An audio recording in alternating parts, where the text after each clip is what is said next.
झालं आई वडिलांचं.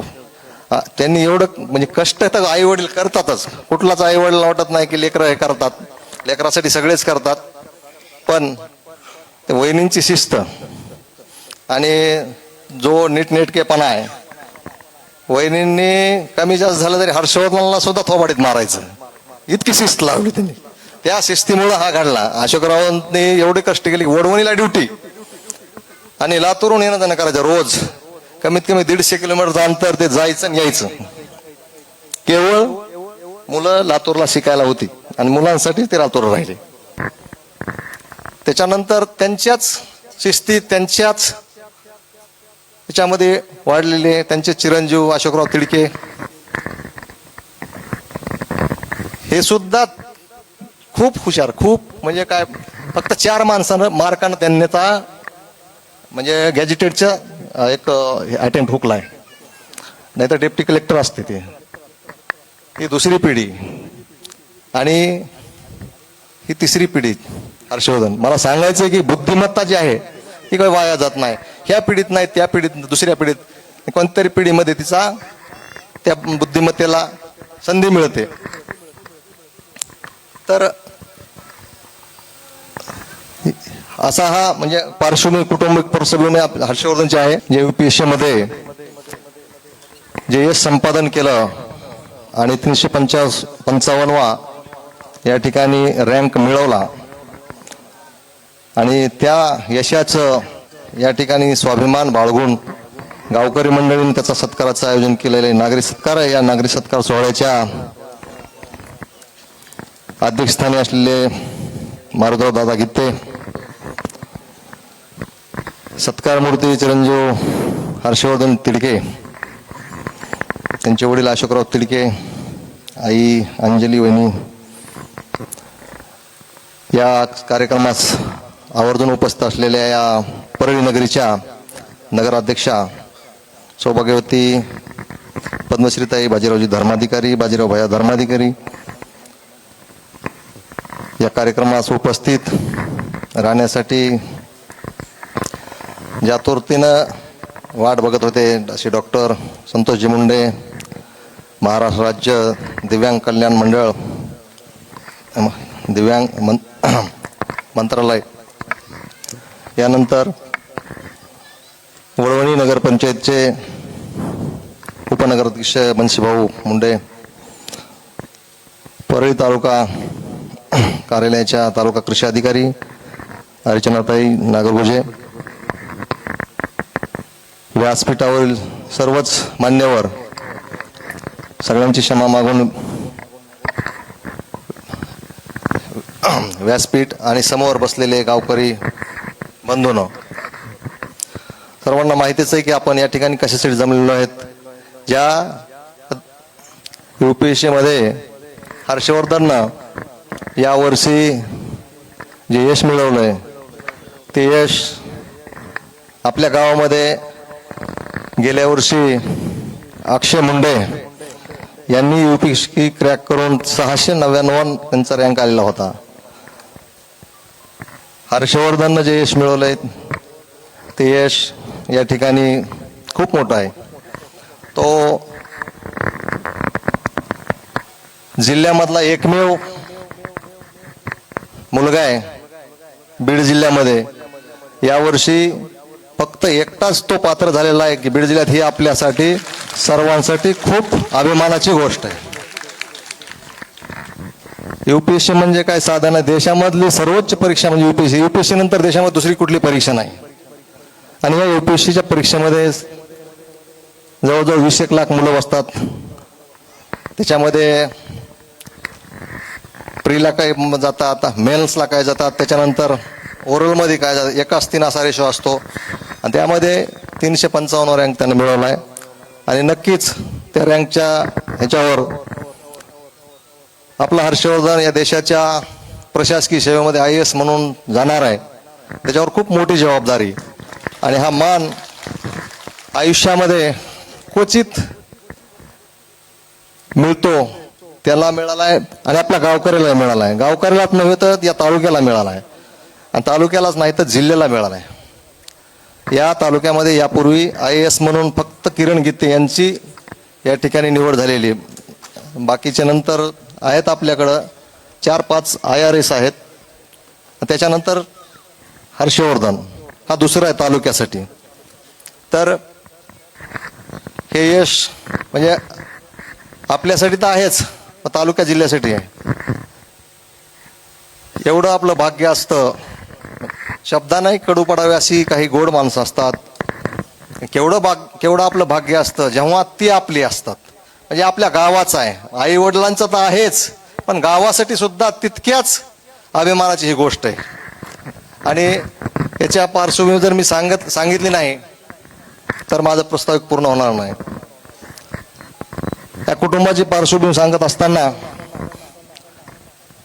त्याचे आजोबा नानासाहेब मानाजी तिडके हे शिक्षक होते. खूप अचाट बुद्धिमत्तेचा माणूस. भैया, तुम्हाला त्यांच्याबद्दल काही माहित नसेल पण मी सांगतोय, 28 दिवसात त्या माणसानं 2 काव्यसंग्रह लिहिले. ते इतक्या अचाट बुद्धिमत्तेचा माणूस. कारण तो DNA सांगतो मी तुम्हाला हर्षवर्धनचा. आणि प्रत्येक प्रश्नाला त्यांच्याकडे उत्तर तयार असायचं. हजारो पुस्तकं वाचलेला, खूप अचाट बुद्धिमत्ता. आणि शिक्षक होते शिवछत्रपती विद्यालयामध्ये आपल्या परळीत. तर ती पहिली पिढी त्या काळात मला वाटतं त्यांच्या म्हणजे गावामध्ये दुसरा कोणी शिक्षक नसेल किंवा तितका हुशार माणूस नसेल. त्याच्यानंतर त्यांच्याच शिस्तीत त्यांच्याच त्याच्यामध्ये वाढलेले त्यांचे चिरंजीव अशोकराव तिडके हे सुद्धा खूप हुशार. खूप म्हणजे काय, फक्त 4 माणसानं मार्कानं त्यांनीचा म्हणजे गॅजिटेडच्या एक अटेम्प्ट हुकलाय. नाही तर डेप्टी कलेक्टर असते ते. ही दुसरी पिढी. आणि ही तिसरी पिढी हर्षवर्धन. मला सांगायचं की बुद्धिमत्ता जी आहे ती काही वाया जात नाही. ह्या पिढीत नाही, त्या पिढीत, दुसऱ्या पिढीत, कोणत्यातरी पिढीमध्ये तिचा त्या बुद्धिमत्तेला संधी मिळते. तर असा हा म्हणजे पार्श्वभूमी, कुटुंबिक पार्श्वभूमी हर्षवर्धनची आहे. आणि हर्षवर्धनच्या बाबतीमध्ये तर सर्वांना माहितीच असेल, जास्त त्याची ओळख गावामध्ये नसेल कोणाची, परंतु हा लहानपणापासून जन्मजात अचाट बुद्धिमत्तेचा धनी असलेला माणूस. वयाच्या 5व्या-6व्या वर्षापासून त्याला जर कुठला टॉपिक दिला तर तो 5 मिनिट बोलायचा. त्याविषयी डॉक्टरांसोबत माझी बऱ्याच वेळेस चर्चा झाली. कारण असं काही नाही की त्यानं हे केलं म्हणजे बाकीच्या ज्या आहेत आपल्या अक्षय मुंडे जे कष्ट केलं, कारण अक्षयनं पैलू पाडून घेतले, तो हिरा झाला. देवत्व निर्माण करण्यासाठी त्याला घडलं, म्हणजे त्यांनी घाव सोसले. यांच्यामध्ये देवत्व होतच, फक्त त्यांना परीक्षेमधून पास व्हावं लागलं, कारण बुद्धिमत्ता खूप होती. आणि आजच्या ह्याच्यामध्ये अशा या बाकीच्या ह्याच्यामुळे बाकीचं या ठिकाणी केशवदादा उपस्थित झालेले आहेत. दादा, आपल्याला विनंती, व्यासपीठावर या. उशिरा का होईना दादा या ठिकाणी आपण उपस्थित झालात, त्याबद्दल गावकऱ्यांच्या वतीनं आपले धन्यवाद.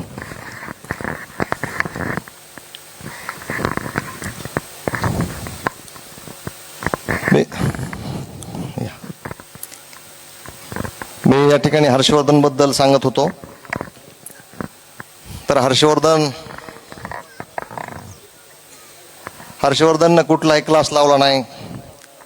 त्यानं सेल्फ स्टडीवरती भर दिला. तो 5वी पर्यंत new vision English school Ambajogai येथे शिकला. आणि त्याच्यानंतर त्याच्यातली बुद्धिमत्ता, चाणक्षपणा बघून अशोकरावांनी आणि वहिनींनी त्याचा असा विचार केला की आपण त्याला चांगल्या याच्यामध्ये आपण वातावरणामध्ये ठेवलं पाहिजे. लातूरला घेऊन संत तुकाराममध्ये त्यांनी 10वी केली, तिथला टॉपर येतो 10वीचा. राजेश पुन्हा त्यानंतर शाहू कॉलेजमध्ये 12वीला असताना मला वाटतं तिथून बसून IIT केली. लोक कोट्याला, हैदराबादला कुठेही जातात, पण हर्षवर्धन तिथून राजश्री शाहू महाविद्यालयामध्ये पहिलीच बॅच आहे IITची. त्या IIT याच्यामध्ये तो मला वाटतं 4 का 5 मुलं लागली होती, त्याच्यापैकी हा होता. आणि इंडियातलं टॉप कॉलेज आहे IITचं पवई. तर त्या याच्यामधून त्यांनी सिव्हिलची डिग्री घेतली आणि 2 वर्ष फक्त त्यांनी अभ्यास केला आहे UPSCचा आणि ते त्याच्यामध्ये क्रॅक केलंय त्यांनी आणि हे यश मोठं संपादन केलंय. त्यामुळे आपण या ठिकाणी उपस्थित आहोत. या ठिकाणी नंतर वक्ते बोलणारच आहेत. हा राहून गेलं आई वडिलांचं.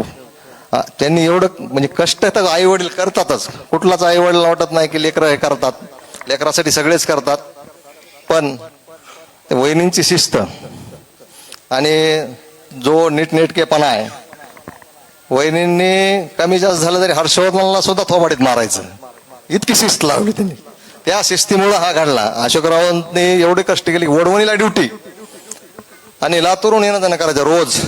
कमीत कमी 150 किलोमीटरचं अंतर ते जायचं आणि यायचं. केवळ मुलं लातूरला शिकायला होती आणि मुलांसाठी ते लातूर राहिले. हे जे कष्ट आहे, या कष्टाचं कुठंतरी चीज झालंय. आमच्या वहिनीचा स्वभाव खूप खूप असा वेगळा स्वभाव आहे आणि त्या कुठंतरी ही पुण्याई या ठिकाणी कामाला आली. लक म्हणजे हुशार जरी असलं तरी लक फॅक्टर असतो. काय आशीर्वाद कृपा ह्या गोष्टी असतात. या ठिकाणी पूर्वजांची पुण्याई आहे. आमच्या आत्या गजराबाई नानासाहेब तिडके या आपल्या सर्वांना माहिती की कमीत कमी या ठिकाणी 17-18 वर्षे एका ठिकाणी होत्या, एकाच जागेवर. पाय मोडला होता, वजन भरपूर होतं, त्यामुळे त्यांना हे करतात. पण या मुलांनी नातवांनी त्यांची इतकी सेवा केली की त्या सेवेचं फलित हे आज आहे. आई वडिलांच्या सेवेचं जे फलित असतं ते आपल्याला हर्षवर्धनच्या रूपानं या ठिकाणी दिसतंय. आणि खूप असं बोलण्यासारखं आहे, भरपूर आहे, बोलणारे भरपूर आहेत. वेळ झालेला आहे, त्यामुळे माझं या ठिकाणी प्रस्ताविक थोडक्यामध्ये आटपतो, थांबवतो. जय हिंद, जय महाराष्ट्र.